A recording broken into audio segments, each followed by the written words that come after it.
Hi, everybody. Good afternoon, and welcome to the Microbial Lightning Talk session. My name is Lori Banks. I'm from Bates College, and I'll be moderating the session today, where presenters, as you have seen in the other sessions, will have 3 minutes to give a brief overview of their research. And first up, we have Quang Nguyen from Dartmouth College. Hi, everyone. So today I'm presenting a project titled CILR, or Taxonomic Enrichment Analysis with Isometric Log Ratios. So in the analysis of microbiome data, there's a lot of difficulties. So first, there's a lot of taxa, which means there are a lot of variables, and the data is sparse, which means there are a lot of zeros. And second, there might be difficulties in interpreting individual taxonomic units. For example, in 16S data, you would obtain amplicon sequence variants, which might not correspond to a specific species or genus of interest. Third, the data is strictly compositional, which means that it has a sum to one constraint. And aggregating variables into groups can help with these issues. So first, it increases interpretability and reproducibility since you have a smaller number of variables or hypotheses to test. And second, you can reduce noise by aggregating information. And third, you can use biologically informative sets to incorporate things like functional roles of microbes or annotation you have extra. Unfortunately, there's not a lot of development in the microbiome space specifically for these types of analysis tailored to the data. As such, we developed a new approach which leverages the isometric log ratio transformation to generate sample level enrichment scores for taxa sets. Next slide, please. So on the left-hand side here, you can see the overall workflow of the method. Here we take the relative abundance of the data as well as a priori microbe sets and their corresponding memberships to compute CLR scores per sample, which is the scaled log ratio of the geometric mean of taxa within the set and the geometric mean of taxa outside the set. Then we estimate parameters of a null distribution to compute p-values and associated quantities such as z-scores. It's equivalent to a competitive null hypothesis, which means that the average abundance of taxa within a set is no more than non-set taxa. So CLR can be used for three tasks: enrichment tasks testing at the sample level, prediction, and differential abundance analysis. So on the right-hand side here, we evaluate type 1 error and power for the first task with simulated data sets of panels A and B, and real data sets of panels C and D. So high intertaxa correlation can inflate type 1 error, but CLR has built a control for type 1 error even in this setting. However, it requires a larger effect size to achieve good power. And fortunately, sparsity did not impact the performance of the method. Next slide, please.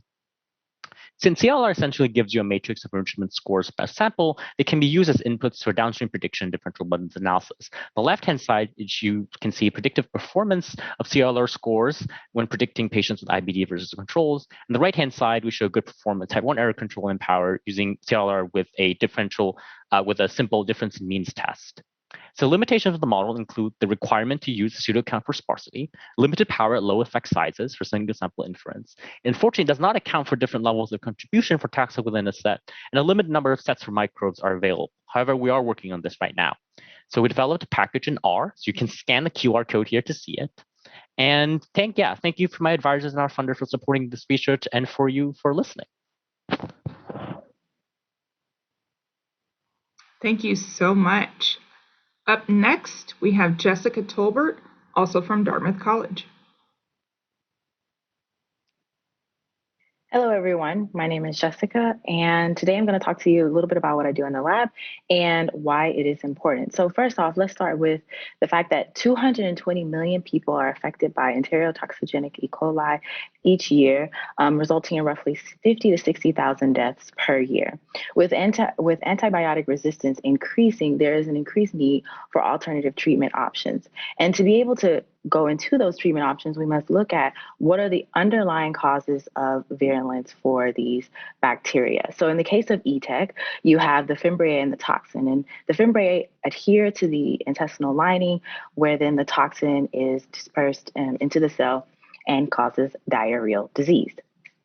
And ETEC is one of the leading causes of diarrheal disease, right? So then once you go into the virulence factor, what regulates the genes of these virulence factors?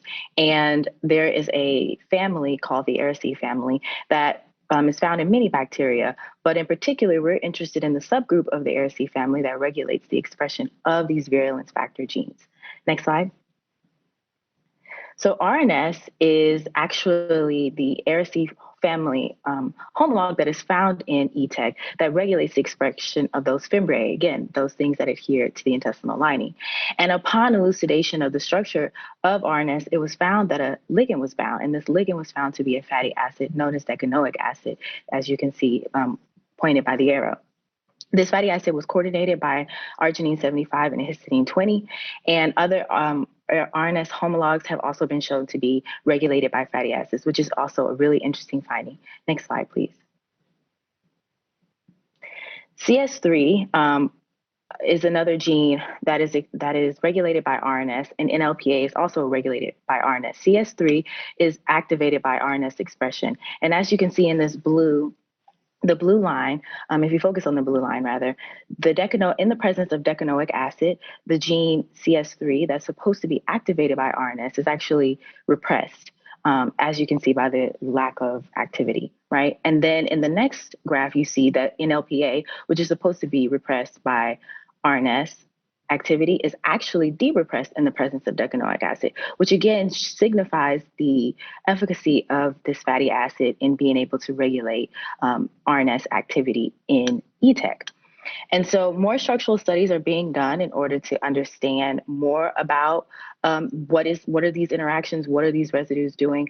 And so that is what I'm currently working on. And I hope that this research leads to alternative treatments to ETEC and other diarrheal causing diseases. Thank you. Thanks so much, Jessica. Up next, we have Annalise Robidoux from Brown University.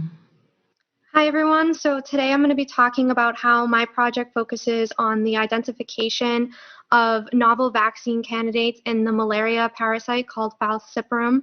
I started this project by first scanning the Plasmodium falciparum genome for genes that have regions of tandem repeats. After that, I filtered those genes for characteristics of antigens. These characteristics include hydrophilic domains, regions of low complexity, areas that have a low level of single nucleotide polymorphisms, MHC2 binding epitopes, and much more. After filtering through all the genes, I identified 22 that I believed would be possible antigens. From there, I codon optimized the genes so that they could be expressed in a mouse model and put them inside a DNA vaccination vector so that they could be inoculated inside of mice and induce antibody production against those fragments of those genes. From there, the mice would produce those antibodies. The antibodies were harvested, and then you would be able to test those antibodies for whether or not they're able to inhibit Plasmodium growth inside of a blood culture. Next slide, please. So after that, we found that there was one antibody that was able to inhibit Plasmodium growth up to 90%. This is a really great study because in the past there was an anti-Plasmodium falciparum GARP, which was roughly 50% inhibition. So this is right now the biggest inhibition that we have seen in the lab so far. And so this seems like it suggests that this could be a really great vaccine target in the future. Next slide, please. So future directions of this, I would like to know whether or not this antigen is actually expressed during the blood stages of the parasite by testing it with a Western blot. And then after that, I would like to know whether or not it is localized along the red blood cell membrane inside of a infected red blood cell. And then from there, I would like to know if these antibodies have the ability to prevent Plasmodium growth within a live animal by using a humanized mouse model infected with Plasmodium falciparum. And then I would like to evaluate the natural population and see whether or not there's malarial survivors that express this antibody as well. Currently, there aren't a lot of preventative measures for malaria. There's obviously bug spray and mosquito nets, but in terms of a vaccine, there hasn't been a lot of discovery yet. So I find this project to be really important in that, you just need one antigen to target and then you're able to prevent the spread of Plasmodium in endemic regions. Thank you. Really nice work. Thank you, Annalise. Next up, we have Ariana Haidari from Dartmouth College. Muted. Sorry. Hello. My research is looking at age as an effect modifier of microbe metabolite associations. So previous literature has shown that the gut microbiome changes with age, and that microbial diversity also changes with age. Work from Tom Wilmansky and others has shown that we can actually look at different ages and find different features of the microbiome. So here you'll see in this graph that age in different age tertiles were able to show different populations of Bacteroides in a healthy cohort, but it was not observed in just a general cohort. Similarly, survivorship was also able to be predicted based on different features of the microbiome. Further, they were able to find that blood metabolites can predict microbiome diversity. And next slide, please. Based on this, we're able to ask the question whether age is an effect modifier of microbe metabolite associations. So here we have a conceptual model of different factors known to be related or thought to be related to healthy aging.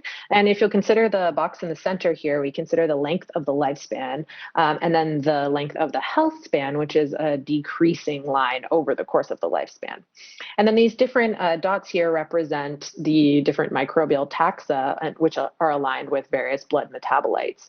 And so we can consider that a microbiome that's healthy for perhaps someone in their 80s might not be healthy for someone in their 20s and vice versa. And so if we can understand this relationship, perhaps we can understand which microbiome features of the microbiome are most healthy for different age groups. So in order to understand this better, we used 16S genus level data from the Aravale cohort and ran generalized linear model with over 700,000 pairwise comparisons, where the microbe was the independent variable and the metabolite was the dependent variable, with age as a multiplier to try to determine the effect, the interaction effect. If you can go to the next slide, please. And so we were able to find 7 statistically significant pairs. And this led us to the question of wondering which pathway might be most impacted. And you'll see that it's lipid metabolism that seemed to appear most frequently. So I then plotted these pairs by age quintile and was able to observe and confirm that yes, the association does change. So seeing that there's a different relationship in our younger quintiles versus older and vice versa. And so this leads us to question how the role of the microbiome impacts lipid metabolism in healthy aging, and processes like ceramides, membrane integrity, and other could be related to the microbiome. Thank you. Thank you so much. That was really interesting work. Next up, we have Mina Stevanovic from the Geisel, I think is how you say it, School of Medicine at Dartmouth. Hi, today I will talk about structured microbial communities and their antibiotic resistance. So spatially structured communities such as biofilms are the predominant form of bacteria in the wild. They're very phenotypically diverse, and much of that diversity comes from environmental factors. We know that this diversity is advantageous because, for example, biofilms can withstand much higher doses of drug than communities of planktonic cells, which makes them difficult to treat in the clinic. And so the aim of this study is to determine how phenotypic diversity originating from environmental variations increases resistance at the population level during antibiotic responses. So in our experiments, we use tetracycline-resistant C. coli cells, and we also use a microfluidic device to grow spatially extended colonies. The nutrient supply channel brings fresh nutrients, and the design of the device also allows us to expose the cells abruptly to the drug. Next, please. So our first main insight is that exposure to the drug reshapes the phenotypic structure of the colony. So in the absence of the drug, the fast-growing cells at the top import and consume nutrients. So this creates a gradient so that few nutrients reach cells in the interior, and so these cells grow slowly. So we see a sharp boundary between fast-growing cells at the top and arrested cells at the bottom. However, tetracycline exposure arrests growing cells at the top so that more nutrients reach cells at the bottom, and so previously dormant cells are reactivated. However, cells at the top eventually resume resistance and growth, and so they also resume nutrient consumption so that cells in the interior resume to going dormant. And these cells also happen to have high levels of resistance, which actually remain high even when we remove the drug. And so these cells can remain, can be further activated in the event of a future exposure. Next slide, please. So our next major insight is that transient growth in the colony interior increases resistance for subsequent drug exposure. And so we exposed our cells to pulses of the drug and found that in the absence of the drug, cells in the top dilute the concentrations of resistance genes because they're growing fast. However, this does not help. This does not happen with cells in the interior. Because they're growing slowly. And so each tetracycline pulse increases expression of resistance in these cells. And so when we abruptly expose cells to the drug, the ones at the top are permanently arrested, but the ones at the bottom have high resistance levels, so they can be quickly activated and start growing and replace cells at the top. And so this gives the colony a mechanism to maintain cell growth during drastic environmental changes. Thank you to my lab and funding for their support, and thank you for your attention.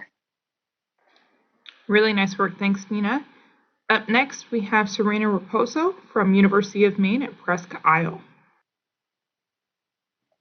Hello, everyone. My name is Serena Raposo, and today I'm going to be looking at the role that Candida albicans plays in the survival of Streptococcus agalactiae, better known as Group B strep, and the vaginal tract of vulnerable populations. So both Candida albicans and Group B strep are normal flora within the vaginal tract. However, when they are seen together, particularly in vulnerable patient populations such as pregnant women, fetuses, infants, and the elderly, an overgrowth can occur, and problems such as UTIs and vaginal infections and other types of infections may occur. So we sought to understand the role that Candida albicans was playing in both Group B strep survival and its own survival. Next slide, please.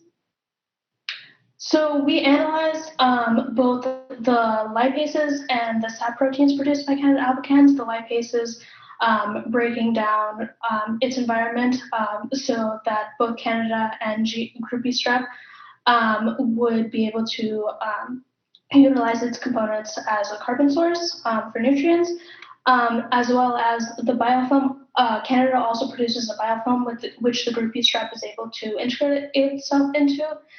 And the Group B strep also produces pigment, which contributes to its virulence because it breaks down the red blood cells in its environment, hemolyzing them, thus contributing to its virulence and survival. So for both our lipase and our SAP protein experiments, we took a wild type of Group B strep, and we co-cultured it with a wild type of Candida albicans strains, or a Candida albicans lipase or SAP protein knockout. We grew them in RPMI media for 24 hours. We plated them and we quantified the results, and we saw that Group B strep does in fact grow more in the presence of Candida albicans, particularly with these lipase and SAP protein knockout strains. However, further analysis needs to be done with a complete knockout to see if, versus just one gene knockout to see if any overcompensation is occurring. Next slide, please. So we also looked at biofilm production, and Candida albicans does produce the greatest amount of biofilm when it's seen in isolation, but Group B strep does see a greater amount of integration to the biofilm in the presence of Candida albicans, showing that the biofilm is allowing both the Group B strep and the Candida to survive and grow together. As for pigment production, Group B strep produces pigment as a way to cope in stressful environments, and more growth was seen in Thigh B. So the environment that it's in greatly impacts its growth. I want to thank the Neely Lab at the University of Maine for having me as a fellow this summer. Really nice work. Thanks, Serena. Next up, we have Jack Brunell from the University of Maine. Great, thank you. Next slide. There we go. So today we're exposed to thousands of synthetic chemicals with little to no information about their health effects. And one of these chemicals is cetyl pyridinium chloride, or CPC, and it's a widely used antibacterial agent. And at a concentration of around 900 micromolar, it acts as a detergent, so like soap, and it's able to actually physically break up the bacteria to kill them. And recently, and importantly, CPC has also been discovered to destroy SARS-CoV-2 particles within tens of seconds of contact, concentrations that we can find in products like mouthwashes. But our question was, what happens if we actually zoom in and we dilute CPC to hundreds of times lower concentrations? And these are concentrations we're certainly being exposed to through personal care and janitorial products, and even on some of the foods that we eat. So our question was, what, if anything, is happening to our cells when we're exposed? And surprisingly, despite CPC having usage stretching back decades and it's pretty widespread, we know that nearly nothing about the effects it has on human or just generally mammalian cells. And so due to this lack of research, our lab started with a mammalian immune cell line mast cells, which are a type of immune cell that share a signaling pathway with several other immune cells like T cells. And they exist throughout our body, where their major function is causing allergic reactions and fighting off infections. They also have other roles like regulating mood in the brain and attacking cancer growth. And they do all of this through a process called degranulation, which is when they're triggered by an allergen and they're able to release a chemical cocktail that can then go on to cause different reactions in the body like inflammation. And so by studying CPC and its effects that it has on an immune cell, we're able to contribute to the growing body of research that will lead to more informed assessment of its overall safety. And so degranulation involves many steps, but one is the entrance of calcium ions into the cell. And so we assessed low micromolar concentrations of CPC that don't kill the cells and found that it's able to potently inhibit both calcium entrance and degranulation itself at both 60-minute and 90-minute exposures. And then in a separate area of research, we also looked at mitochondrial health by looking at the production of ATP, which is the fuel that our cells use for basically all of their tasks. And we found that mitochondrial ATP production was also potently inhibited by CPC, with all of these experiments using concentrations around 300 times lower than those found in products like mouthwashes. So altogether, in my summer project, we have to our knowledge the first sign of immune cell toxicity from a widespread antibacterial and some of the first mitochondrial toxicity data, which we are excited and worried about. But we're motivated to research further into the mechanisms behind these dysregulations in order to tell a more complete story of CPC and the toxicological role it plays in our bodies. Thank you. Well, that was really cool. Thank you. Next, we have Elizabeth Billings from the University of Rhode Island. Hello. Today I'm going to be presenting on examining the role of glycerol 3-phosphate metabolism in Vibrio cholera during cholera toxin-mediated disease. Cholera is an acute diarrheal disease caused by the pathogen Vibrio cholera, and it's prevalent in areas with poor sanitation and inadequate water treatment. The map on the bottom left shows that it's endemic in Africa and Southeast Asia. The virulence is attributed to many factors, but particularly cholera toxin and the toxin co-regulated pilus. Cholera toxin is expressed in the small intestine and induces cyclic AMP production, which causes the host cells to lose a lot of water, which causes diarrhea. But they also induce some metabolic changes in the cells, such as upregulation of lipolysis. So lipolysis generates glycerol, and Vibrio cholera have the ability to uptake glycerol to produce glycerol 3-phosphate and dihydroxyacetone phosphate, which increases acetyl-CoA production and ATP production. Next slide, please. On the left, we use transcriptome data to look at how how glycerol metabolism genes were differentially expressed. And we saw that these genes were upregulated in the small intestine versus the large intestine. So like I said, cholera toxins expressed in the small intestine, so that indicates that glycerol metabolism might be cholera toxin dependent. We also saw that the glycerol 3-phosphate dehydrogenase genes, the aerobic and anaerobic GLPD and GLPA genes, were upregulated in the wild type versus the cholera toxin mutant. So these two genes, again, are cholera toxin dependent. So we were interested in seeing how these two genes might confer a fitness advantage to the host. In the upper right-hand corner, you see how Vibrio uptakes glycerol, breaks it down to G3P, and then those two genes break it to DHAP and eventually acetyl-CoA. So we started by making mutants of the two genes and a double mutant, and just doing a growth curve in LB, which is a nutrient-rich media, and they all grew normally, which is good news. But then in aerobic conditions, in M9 minimal media with glycerol added, only the GLPA and wild type were able to grow, which is what we expected. Next slide, please. So once we have these results, we know that our mutants show the phenotype that we were expecting. So we then plan on doing some competitive growth assays, which I've started in an anaerobe chamber and aerobically, which will be pretty cool to see if the anaerobic mutants also show phenotype. And then eventually we'll move on to animal experiments using a fetal mouse model and competitive infections once again. And this just works by giving the mouse a 1-to-1 ratio of the wild type and one of the mutants, and seeing if you significantly recover the wild type more than the mutant, which would indicate that the glycerol genes are important to fitness of the host. And I want to thank the Rivera Chavez Lab at UC San Diego for having me this summer to do this research. Thank you for listening. Very nice work, thank you. Next, also from the University of Rhode Island, we have Andrea Miranda Duarte. Hi everyone, I'm Andrea, and my project is called Looking for the Signal, Determining How Your Pathogenic E. coli Exit Dormancy. This project is important because over 50% of women will get a UTI in their lifetime, and the probability and frequency increases with age. Most of these infections are caused by your pathogenic E. coli.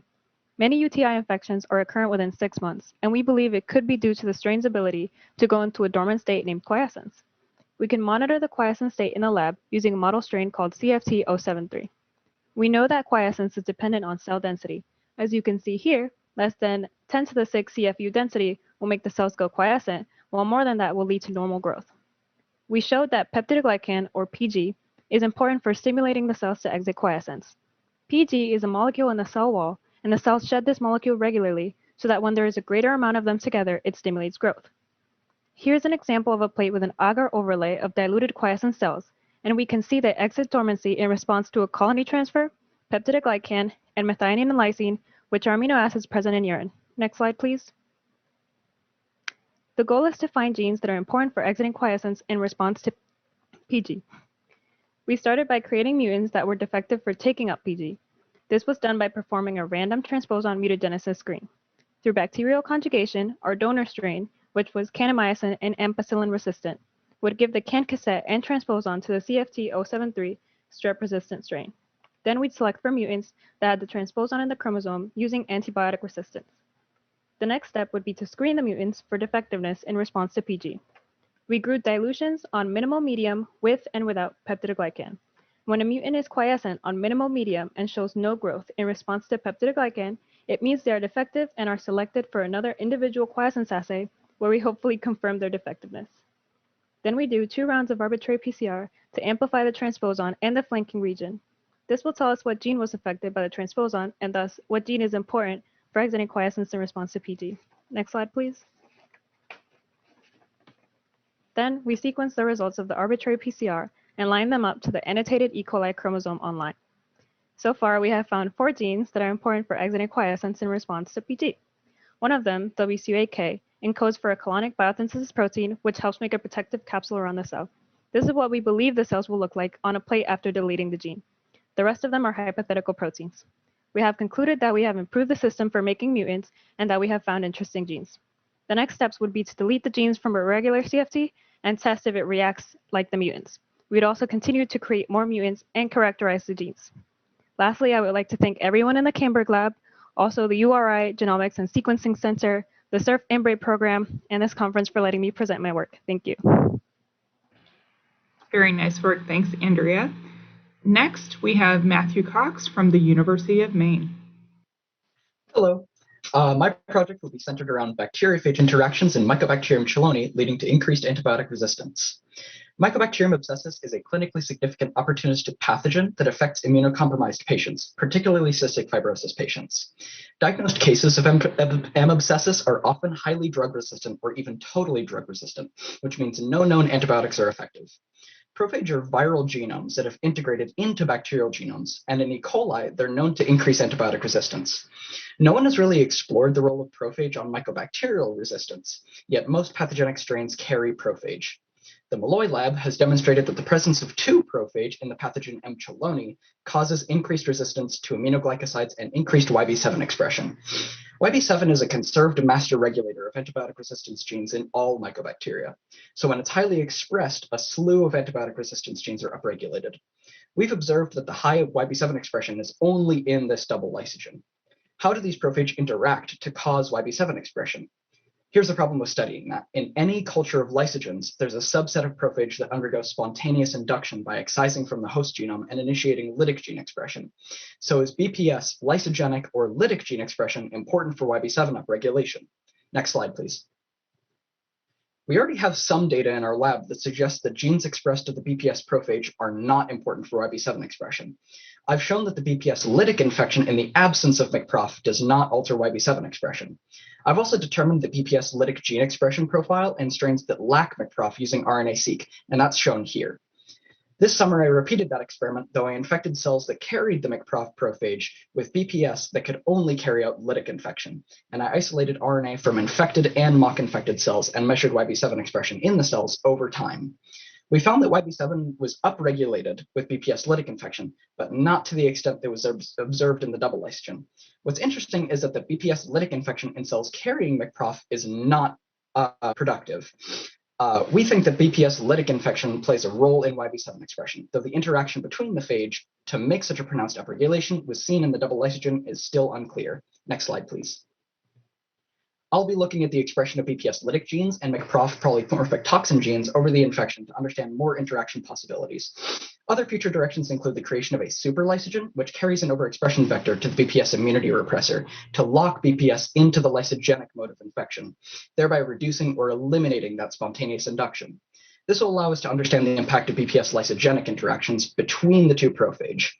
Overall, isolating the life cycles of bacteriophage infection and monitoring antibiotic resistance and antibiotic resistance gene expression will illuminate bacteriophage interactions and allow for more informed treatment of drug-resistant mycobacteria. Thank you so much for listening to me ramble on about bacteriophage. Thanks so much, Matthew. Rounding out the session this afternoon, we have Prachi Mazumdar and Anna Chen from Colby College.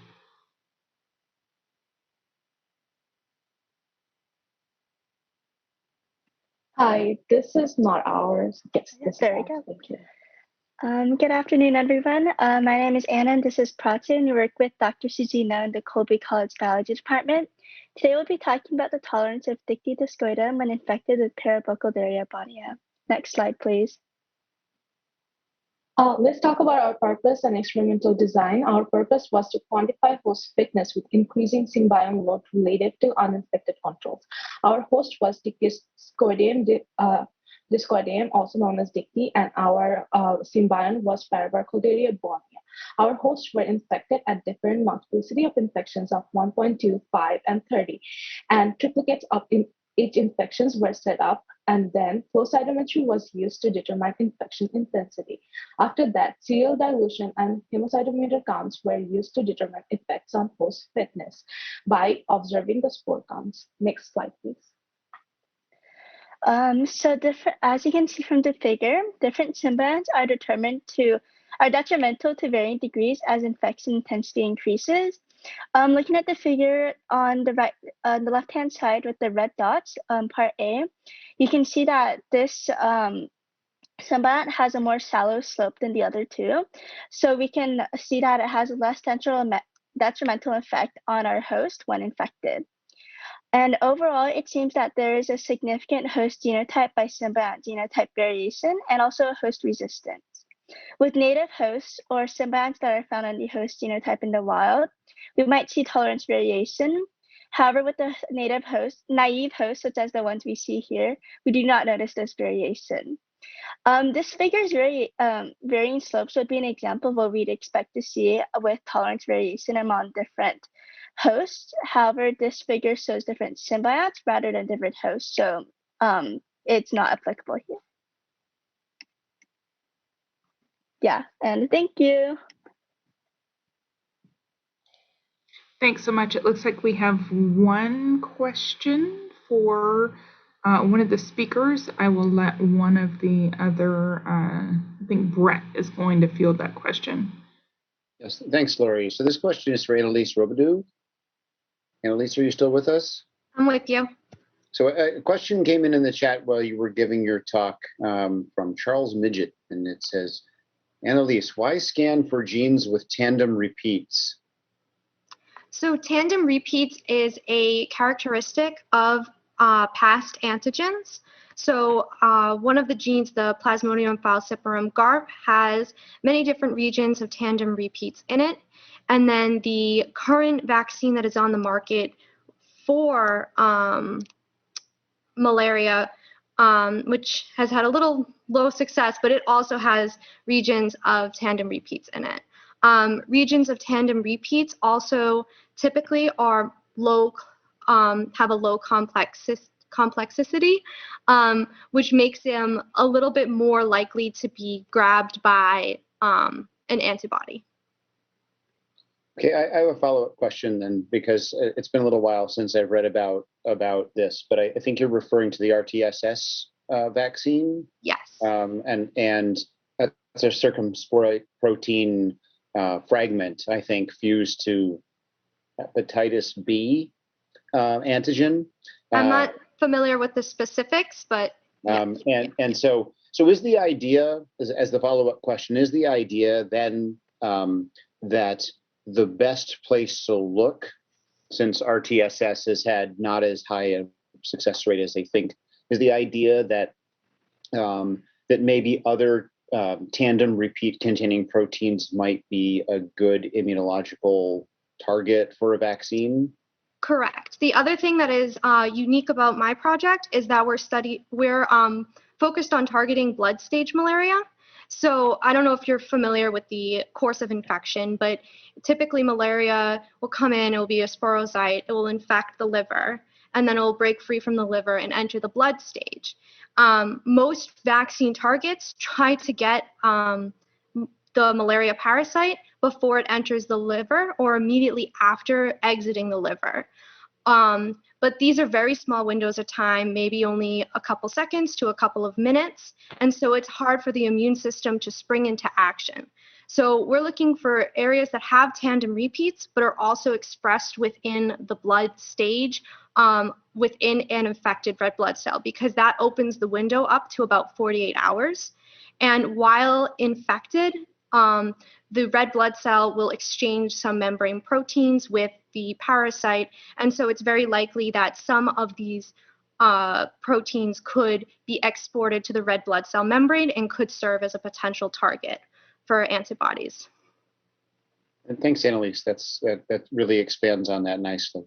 So there are no other questions in chat, but Lori, I have one other question for a different speaker, if that's all right. We have time.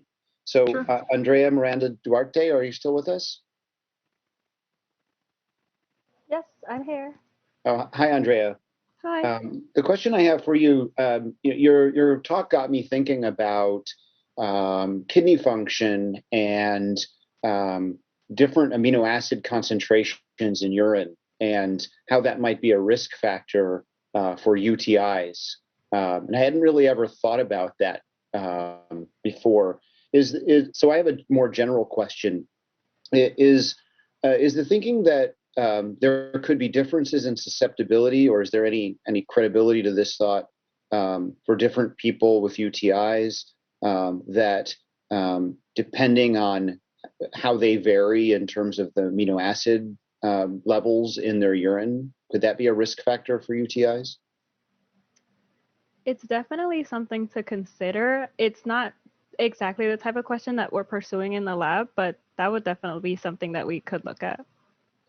Well, while you were talking, I went and I looked up age-related typical amino acid concentration ranges in urine, because I know they change over time, because as the kidney matures, right, the amino acid composition of very young children's urine is very different than that of an adult.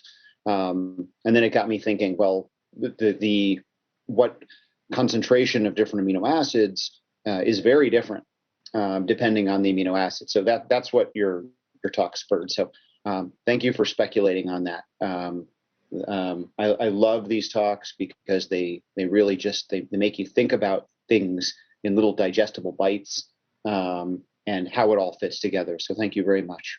Yeah, I can I'll add one thing.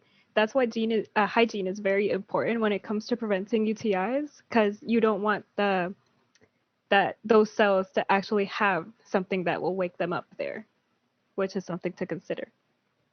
Right. Thank you so much, Andrea. Lori, I'm all set with my questions. So I'll give it back to you to wrap up. All right. Well, thank you everyone for your fabulous summer projects and everything. Really interesting information. Lots of good stuff going on. And with that, I believe we're going to close out the session. So thank you everyone for coming. It was great to see all the work. Have a great rest of the meeting.